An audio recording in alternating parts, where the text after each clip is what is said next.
ஸ்கிரீனை பார்த்ததுமே எந்த ஒரு விஷயம் உங்களை கிளிக் பண்ணி இந்த வீடியோவை பார்க்க வச்சதோ அதேதான் என்னையும் இவரை பத்தி பேச வச்சுச்சு. கண்டிப்பா இந்த வீடியோல உங்களுக்கு கூஸ் பம்ப்ஸ் வரக்கூடிய பல விஷயங்களும் பாடநிலா எஸ்பிபியோடைய பல பாடல்கள் பத்தியும் இந்த வீடியோல உங்களுக்காக காத்துட்டு இருக்கு. சோ ஸ்கிப் பண்ணாம ஃபுல் வீடியோவையும் பாருங்க.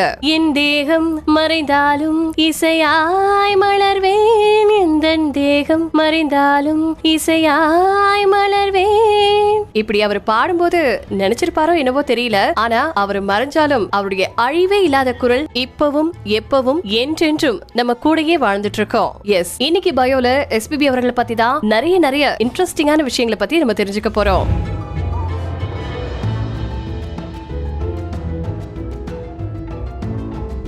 எஸ்பிபி அவர்கள் பாடின முதல் பாட்டு உங்களுக்கு தெரியுமா? அத்தானோடு எப்படி இருந்து எத்தனை நாளாச்சு.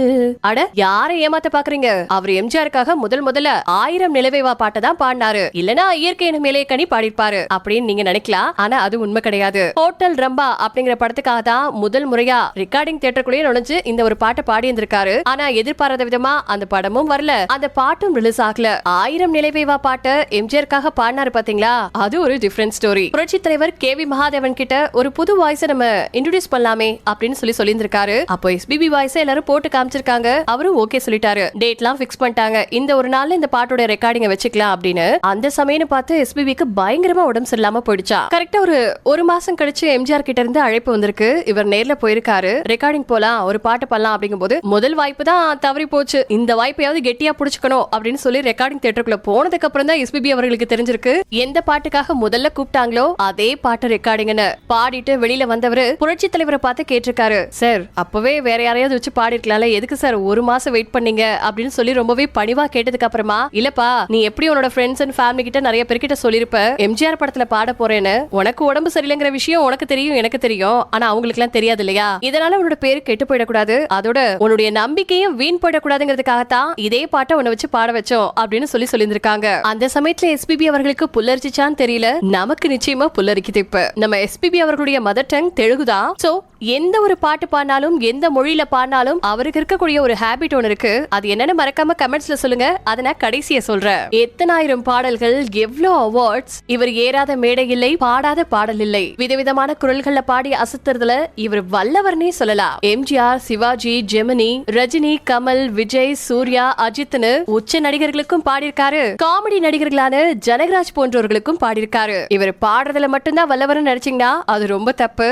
நடிப்பு, டைரக்ஷன், பின்னணி இசையமைக்கிறது, பின்னணி குரல் கொடுக்கிறது, பாடல்கள் எழுதுறதுன்னு இவர்கிட்ட இல்லாத திறமைகளே கிடையாது. இவர் பாட வந்தது எப்படின்னு நமக்கு தெரிஞ்சிருச்சு. இவர் நடிக்க வந்தது எப்படி தெரியுமா? டைரக்டர் வசந்த் தான் இயக்க போற முதல் படத்துல எஸ்பிபி தான் ஹீரோ அப்படின்னு பிக்ஸ் பண்ணி வச்சிட்டாரு. தன்னோட கதைக்கு இவர் தான் ஆப்டா இருப்பாரு அப்படின்னு சொல்லி இந்த விஷயத்தை போய் அப்படியே எஸ்பிபி கிட்ட சொன்னதோ, ஐயோ தம்பி, நான் டெய்லி 15 பாட்டு பாடிட்டு இருக்கேன், இதுக்கே எனக்கு டைம் சரியா இருக்கு. அது மட்டும் இல்லாம இது உங்களுக்கு ஃபர்ஸ்ட் படம். இப்ப பல ஹீரோக்கள் பீக்ல இருந்துட்டு இருக்காங்க. எனக்காவது நடிப்புலனா பாட்டுன்னு இன்னொரு ரூட் இருக்கு, புடிச்சு போயிடுவேன். இது உங்களுக்கு ஃபர்ஸ்ட் படம், யோசிச்சுக்கோங்க அப்படின்னு சொன்னதுக்கு, சார் இந்த கதையை எழுதும் போதே நான் உங்களை தான் மைண்ட்ல பிக்ஸ் பண்ணிட்டு எழுதினேன், கால் ஷீட் கொடுங்க சார் அப்படின்னு சொன்னதும், அப்ப சரி ஒரு நாளைக்கு 2 மணி நேரம் தான் என்னால கால் ஷீட் கொடுக்க முடியும், இதை வச்சு நீங்க அட்ஜஸ்ட் பண்ணிடுவீங்கன்னா ஓகே அப்படின்னு சொல்லியிருக்காரு. அந்த 2 மணி நேரம் கால் ஷீட்டை வச்சு அற்புதமான ஒரு படம் கொடுத்தாரு நம்ம டைரக்டர் வசந்த். அதுதான் கேளடி கண்மணி. தன்னுடைய தத்ரூபமான நடிப்பால மூச்சு விடாம பாடினதா சொல்லப்பட்ட வெண்ணிலவும் பொன்னி நதியும் கண்ணியின் துணை என்று என்ன சுகம் இங்கு படிக்கும் பெண்மையின் துணை என்று சந்தனமும் சங்க தமிழும் பொங்கிடும் குமுதம்.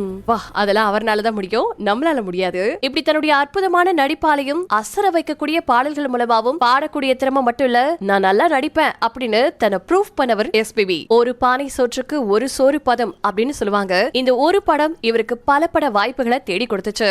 எல்லா படங்கள்லயும் தன்னுடைய நடிப்புங்கிற சிக்ஸரை பறக்க விட்டாரு. அது இவரை செஞ்சுரி போட வச்சுச்சு அப்படின்னு கூட சொல்லலாம். இது மட்டும் தானா அப்படின்னு கேட்டீங்கன்னா அதுதான் கிடையாது. டப்பிங் ஆர்டிஸ்டா நிறைய படங்களுக்கு, குறிப்பா நம்ம உலக நாயகன் கமலஹாசனுக்கு தெலுங்கு படங்களுக்கு வாய்ஸ் கொடுக்கிறது நம்ம எஸ்பிபி அவர்கள் தான். மன்மதலீலை படத்துக்காக டப்பிங் பேச ஆரம்பிச்சவரு. அதுக்கப்புறம் தெலுங்குல இவர் தான் ஃபுல் அண்ட் ஃபுல் உலக நாயகன் நடிச்சு சூப்பர் டூப்பர் ஹிட்டான தசாவதாரம் படத்துக்கு 10 கேரக்டர்லயும் பேசி அசத்தி இருந்தாரு தெலுங்குல. இவர் பண்ண ரெக்கார்ட இனி தமிழ் சினிமாவில யாரும் பண்ணுவாங்களான்னு தெரியல. அவர் பண்ண ரெக்கார்ட் மட்டும் என்னன்னு சொல்றேன், நல்லா கேட்டுக்கோங்க. கிட்டத்தட்ட 50,000 பாடல்களுக்கு மேல இவர் பாடியிருக்காரு. 16 லாங்குவேஜ் லாங்குவேஜஸ்ல கன்னட படங்களுக்கு பாட போகும்போது ஒரு நாள் காலையில 9 மணிக்கு ஆரம்பிச்ச ரெக்கார்டிங் நைட் 9 மணி வரைக்கும் போயிருக்கு. இந்த நேரங்கள்ல 27 கன்னட பாடல்கள் இவர் பாடிருக்காரு. அதே மாதிரி ஹிந்தி படங்கள்ல இவர் பாடும்போது ஒரு நாள்ல 16 பாட்டு பாடினாரா. இந்த ரெக்கார்ட்ஸ் எல்லாம் யாராவது பிரேக் பண்ண முடியும்னு நினைக்கிறீங்களா? நிலவே முகம் காட்டு நிலாவே வா, பனி விழும் இரவு நனைந்தது நிலவு, நிலவு தூங்கும் நேரம். இப்படி நிலாவை வச்சு இவர் பாடின பாட்டு கொஞ்சமா நஞ்சமா ஏகப்பட்ட பாட்டு இருக்கு. தமிழ்ல மட்டும் இல்ல மத்த லாங்குவேஜஸ்லயும். இதனாலேயே இவர் பாடும் நிலா அப்படின்னு சொல்லுவாங்க. இவர் ஃபேமிலியோட பயங்கரமான அட்டாச்மெண்டா இருப்பாரு. ஆனா அதே சமயத்துல வெளி உலகத்துக்கு யாரையுமே இவர் அந்த அளவுக்கு காமிச்சது கிடையாது. 1969 வருஷம் சாவித்ரி அப்படிங்கிறவங்கள கல்யாணம் பண்ணிக்கிட்டாரு. இவங்களுக்கு 2 குழந்தைங்க இருக்காங்க. இவரோட பொண்ணு பேரு பல்லவி. ஆனா சரண் அவர்களை நம்ம எல்லாருக்குமே தெரியும், பல பாடல்களை பாடியிருக்காரு. பொண்ணு நமக்கு தெரியாதுதான், ஆனா அவங்க பாடகி இல்ல அப்படின்னு ஆயிடாது. பல்லவியும் நிறைய பாடல்களை பாடிருக்காங்க. குறிப்பா ஜீன்ஸ் படத்துல வரக்கூடிய ஹைர ஹைர ஹைரப்பா இவங்க பாடினதுதான். ஆனா அப்படியா அப்படின்னு கேட்டீங்கன்னா இந்த பாட்டையும் கேளுங்க. காதலிக்கும் பெண்ணின் கைகள் தொட்டு நீட்டினால் சின்ன தகரம் கூட தங்கம் தானே, இந்த பாட்டு.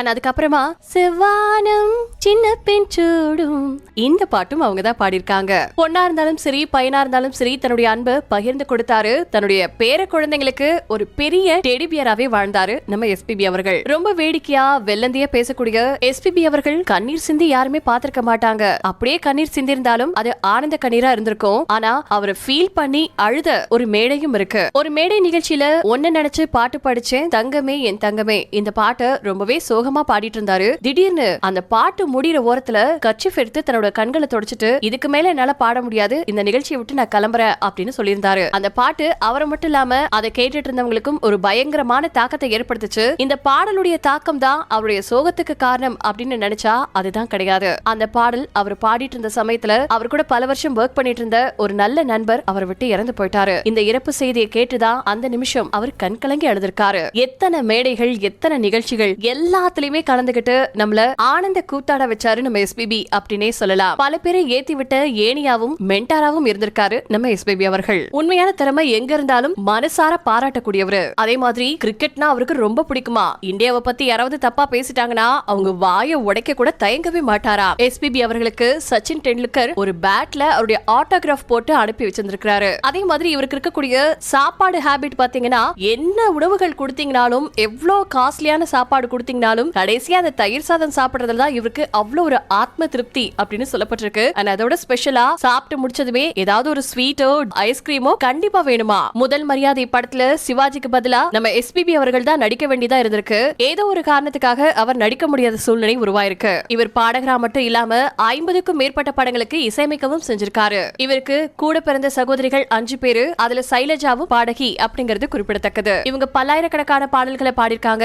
எஸ்பிபியோட சேர்ந்து ஜேசுதாஸ் அவர்கள், மலேசிய வாசுதேவன் அவர்கள், சித்ராமா, சுஷிலாமா, ஜானகி அம்மானு உச்சம் பெற்ற எத்தனையோ பிரபல பாடகர்கள் இவரோட சேர்ந்து ஒர்க் பண்ணிருக்காங்க. எஸ்பிபி அவர்களுக்கு பிளைட்ல டிராவல் பண்றதுனா அவ்வளவு பிடிக்குமா. இதனால ரஷ்யாவை தவிர எல்லா நாடுகளுக்கும் போயிட்டு வந்துட்டாரு. ரஷ்யாவை பார்க்க முடியலையே அப்படிங்கிற ஒரு வருத்தம் அவருக்கு இருந்துட்டே இருந்திருக்கு. இப்போ கடைசியா சொல்றேன்னு சொன்னேன் இல்லையா, அது என்ன விஷயம்னா இவருக்கு எந்த மொழியில பாட்டு பாடினாலும் தன்னுடைய தாய்மொழியான தெலுங்குல எல்லா லிரிக்ஸையும் எழுதி வச்சுக்குவாரா. தமிழும் தெரியும், ஹிந்தியும் தெரியும், இங்கிலீஷ் தெரியும். ஆனா தன்னுடைய தாய்மொழியில எழுதி பாடினாதான் அவருக்கு கம்ஃபர்டபுளா இருக்குமா. சோ இத கடைசி வரைக்கும் அவர் ஃபாலோ பண்ணிட்டு இருந்தாரு. அவார்ட்ஸ் அப்படின்னு எடுத்துக்கிட்டீங்கன்னா எதை சொல்றது, ஒரு அவார்டுக்கே அவார்டு கொடுக்க முடியுமா. எஸ்பிபி அவர்கள் நமக்கு கிடைச்ச விலை மதிப்பே சொல்லிட முடியாத ஒரு பொக்கிஷம். இவருடைய பேரை சொன்னதும் கண்கள் ஓரத்துல ஒரு ஆனந்த கண்ணீர், மனசுல சின்னதா ஒரு பாரம். யாருக்கெல்லாம் தோணுச்சோ அத்தனை கோடி பேரு இவரு சம்பாரிச்சிருக்காரு. இத்தனை கோடி ரசிகர்களுடைய அன்பே எனக்கு போதும் அப்படின்னு வாழ்ந்த ஒரு ஜீவன் அப்படின்னு கூட சொல்லலாம். இப்படி உலகம் ஃபுல்லா இருக்கக்கூடிய ரசிகர்களை தன்னுடைய குரலாலையும் நடிப்பாலையும் கட்டி போட்ட எஸ்பிபி அவர்கள் பறந்து வேற ஒரு தேசம் போயிருக்காங்க. அப்படிதான் மனசுக்கு நினைக்க தோணுது. காரு, பஸ், பிளைட்லயே டிராவல் பண்ணாலும் நம்ம கூடவே இன்னமும் இவரு டிராவல் பண்ணிட்டு தான் இருக்காரு. கலைஞர்களுக்கு எப்பவுமே மரணம் அப்படிங்கிற விஷயமே இல்லவே இல்ல. இதை நான் 100க்கு 200% நம்புறேன். நீங்க எந்த அளவுக்கு நம்புறீங்க? எஸ்பிபியோட இந்த ஒரு பாட்டு என்னோட மனசுக்கு ரொம்ப ரொம்ப நெருக்கமானது அப்படின்னு நீங்க நினைக்கக்கூடிய அந்த பாட்டு எந்த பாட்டுங்கிறத மறக்காம கமெண்ட்ஸ்ல ஷேர் பண்ணுங்க.